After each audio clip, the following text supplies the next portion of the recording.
Millets. तो दोस्तों आज हम पढ़ेंगे मिलेट्स यानी मोटा अनाज श्री अन्न।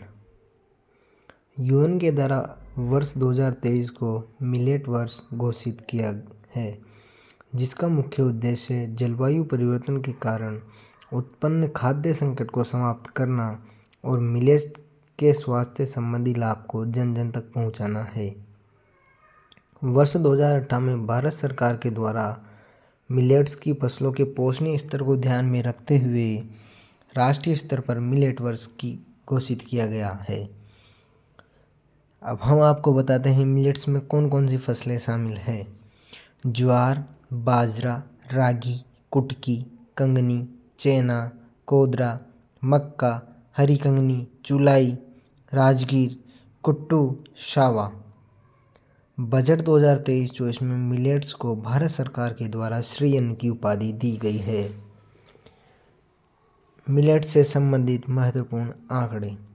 विश्व के कुल उत्पादन का 1/5 अर्थात 20% तथा एशिया महाद्वीप का 80% मिलेट्स का उत्पादन भारत में होता है।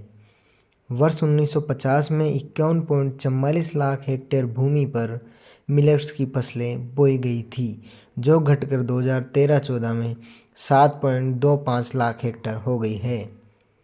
1950 में मिलेट्स का कुल उत्पादन 12.5 मिलियन टन था, जो बढ़कर 2013-14 में 17.2 मिलियन टन हो गया है। वर्ष 1950 में मिलेट्स की फसलों की उत्पादकता 387 केजी पर हेक्टेयर थी, जो बढ़कर 2013-14 में 1111 केजी पर हेक्टेयर हो गई है। भारत में सर्वाधिक मिलेट्स का उत्पादन राजस्थान, महाराष्ट्र और कर्नाटक में होता है। भारत विश्व में मिलेट्स का सबसे बड़ा उत्पादक और निर्यातक है। मिलेट्स के लाभ। बाजरा गेहूं और चावल से अधिक पौष्टिक होता है, जिसमें आयरन, जिंक, प्रोटीन की मात्रा तुलनात्मक अधिक होती है तथा यह ग्लूटेन फ्री अनाज होता है, जो शुगर लेवल को कम करने में सहायक होता है। मिलेट्स को सूखे क्षेत्र में भी बोया जा सकता है। मिलेट्स के लिए 350 से 500 mm वर्षा की आवश्यकता होती है, तो वहीं अन्य अनाज के लिए 600 से 1200 mm वर्षा जल की आवश्यकता होती है। मिलेट्स की फसलों के लिए 70 से 100 दिन की आवश्यकता होती है और वहीं अन्य अनाज के लिए 120 से 160 दिनों तक की आवश्यकता होती है। मिलेट्स कम गुणवत्ता वाली भूमि पर भी बोया जा सकता है, जैसे पहाड़ी क्षेत्रों, मरुस्थल क्षेत्र आदि। मिलेट्स की फसलों के लिए रासायनिक उर्वरक और कीटनाशकों का उपयोग आवश्यक नहीं है, जिससे किसानों की उत्पादन लागत कम हो जाती है तथा रसायन मुक्त फसल प्राप्त होती है। मिलेट्स की फसलें अन्य अनाज फसलों की तुलना में मीथेन उत्सर्जन नहीं करती है, जिससे पर्यावरण को हानि भी नहीं हो सकती। मिलेट की फसलें भारत की छुपी हुई भूखमरी और कुपोषण की समस्या का उपयुक्त समाधान हो सकती है।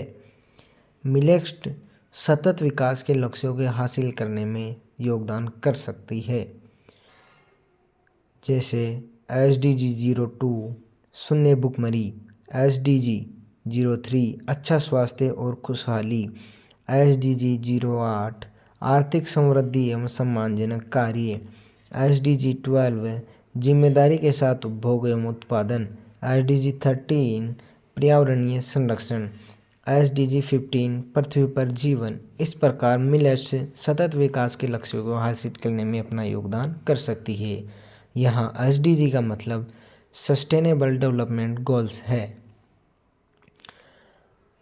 अब भारत में ये सब होते हुए भी मिलेट्स के सामने कुछ चुनौतियाँ देखने को मिलती है, जो निम्न है।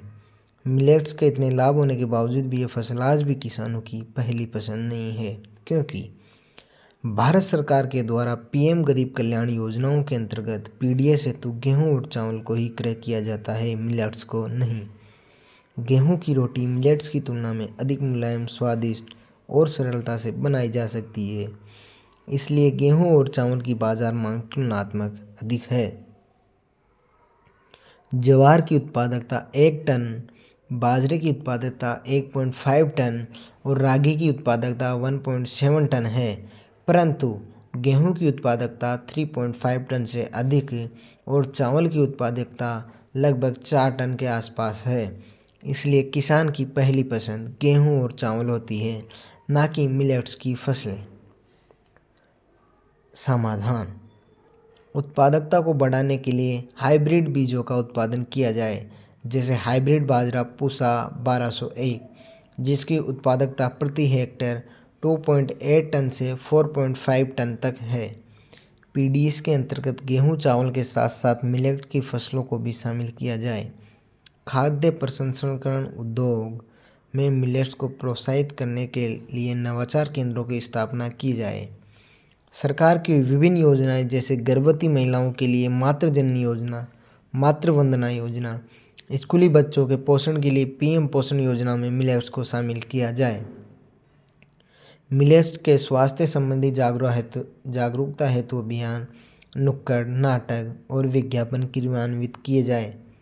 मिलेट्स के निर्यात हेतु अपेड़ा जैसी संस्थाओं का मिलेट्स के निर्यात को प्रोत्साहित किया जाए। मिलेट की फसलों की एमएसपी को बढ़ाकर मिलेट की फसलों की उत्पादकता को बढ़ाने का प्रयास किया जाए।